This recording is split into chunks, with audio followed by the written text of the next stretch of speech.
Meus irmãos e minhas irmãs, paz e bem. Na comunidade de Tiago, como nas nossas comunidades, como na nossa família, no nosso ambiente de trabalho, ele se encontrava com pessoas que perdiam o seu tempo, a sua paz, a sua energia na falação, na fofoca, uns contra os outros. Então ele vai dizer assim: irmãos, não vos queixeis uns dos outros, para que não sejais julgados. Então, que existe um juiz, que é este juiz que está às portas, assim vai dizer, ele que é o juiz para mim e para todos nós. Então, assim ele vai continuar agora sendo mais específico. Irmãos, tomai por modelos de sofrimento e firmeza os profetas. E nós sabemos alguns profetas que sofreram terrivelmente, como Jeremias, mas São Tiago vai citar especificamente Jó. Ouviste falar da perseverança de Jó e conheceis o êxito que o Senhor lhe deu? Então, veja bem, ele coloca os profetas, ou Jó especificamente, como modelo de perseverança, para que nós evitemos falar dos outros. Ou seja, ainda que sejamos perseguidos, perseveremos no bem. Porque não é pagar o mal com o mal, que nós ouvimos no Evangelho do domingo, que vai estabelecer a paz. O olho por olho, dente por dente, é superado para quem crê em Jesus Cristo, porque assim não agiu o nosso Deus e Senhor, nem o falou. Então, a perseverança daqueles que nos precederam. O sofrimento de Jó foi imenso, mas ele permaneceu firme no caminho de fé, até mesmo quando as pessoas religiosas viam para demovê-lo de uma imagem justa de Deus. Depois continua: sobretudo, meus irmãos, não jureis nem pelo céu, nem pela terra, nem por qualquer outra forma de juramento. Quantas vezes, com tanta facilidade, nós falamos juramos, juro por Deus, é proverbial na nossa língua. Então, não juremos. A palavra de Deus já recomenda, muito antes de existir a língua portuguesa, já recomendava de não fazer aquilo que tantas pessoas estão fazendo, às vezes até para mentir. Então, o seu sim seja sim, o seu não seja não. Todo mais vem do maligno, assim vai dizer o Senhor no Evangelho. Então, a firmeza de não injuriar, não se queixar, não julgar o irmão. A perseverança no caminho do bem, para que nosso coração não seja apodrecido pelo ódio. E por fim, aquilo que o apóstolo vai dizer, que o nosso sim seja sim, o nosso não seja não. Para nos encorajar nesse bom propósito, o salmista, com o Salmo 102, vai louvar o Senhor pela sua bondade. O Senhor é indulgente, é favorável. Bendize, ó minha alma, ao Senhor. Não te esqueça de nenhum dos seus favores. Quantas vezes nós esquecemos facilmente do bem que nos fazem, do bem que Deus nos faz. Pois ele te perdoa toda a culpa e cura toda a tua enfermidade. Da sepultura, ele salva a tua vida e te cerca de carinho e proteção. Então a segunda estrofe vai falar assim de todos os gestos de ternura de Deus para conosco na nossa história. Não fica repetindo as suas queixas. Quantas vezes das relações de família, nas nossas relações interpessoais, nós estamos ali sempre recordando ao outro o mal que ele fez. Ah, mas você fez isso. Ah, mas você fez isso. O Senhor não fica repetindo aquilo que nós fizemos. Não fica repetindo as suas queixas em relação a nós. Tanto é grande o seu amor para os que o temem, que afasta para longe os nossos crimes. O Deus que é amor.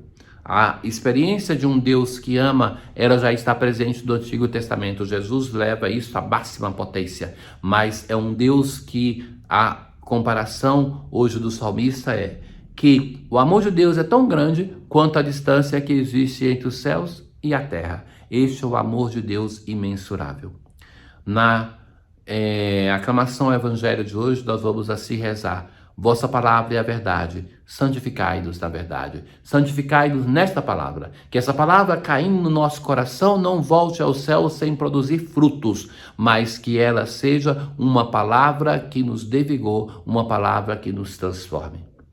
Hoje, no Evangelho, Jesus vai tocar um tema delicado para a sua época, para antes dele, para nós hoje. O tema do divórcio. Então, os fariseus, Jesus está com a multidão, os fariseus, para pô-lo à prova, vai então fazer uma pergunta. Se era permitido ao homem divorciar-se de sua mulher.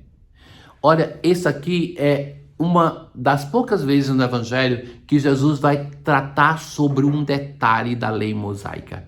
Jesus faz discursos amplos, mas dessa vez ele é provocado sobre um detalhe. Então, o que acontecia? Moisés, ele previa que em alguns casos se poderia divorciar. E esse texto nós encontramos também em Mateus, e que é um tema importante para a comunidade cristã nascente, porque a relação com o outro pode sempre se tornar problemática. Ninguém entra no matrimônio para se separar, mas com o tempo isso pode se tornar uma relação problemática. Então, Jesus vai perguntar o que Moisés diz e eles vão dizer, Moisés permitiu escrever uma certidão de divórcio e repudiá-la. Veja que a pergunta deles é somente em relação ao homem que repudia a mulher, e eles insistem nisso.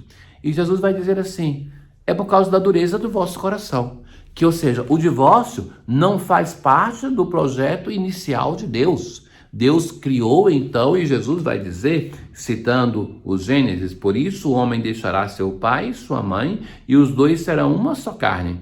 Assim já não são dois, mas uma só carne. Portanto, o que Deus uniu, o homem não separe. Então, Jesus vai defender esse projeto inicial. A dureza do vosso coração deve ser superada e não deve ser a regra. A força que dá o Espírito de Deus é para que nós possamos viver a lei que eles tinham em Israel, mas não conseguiam viver em prática. Então, é preciso deixar que o Espírito de Deus haja em nós, para que nós possamos viver até as coisas exigentes. Ou seja, o modo de pensar o matrimônio hoje é que muitas vezes é problemático, porque as pessoas já se casam muitas vezes com um projeto de que se não der certo, tô fora.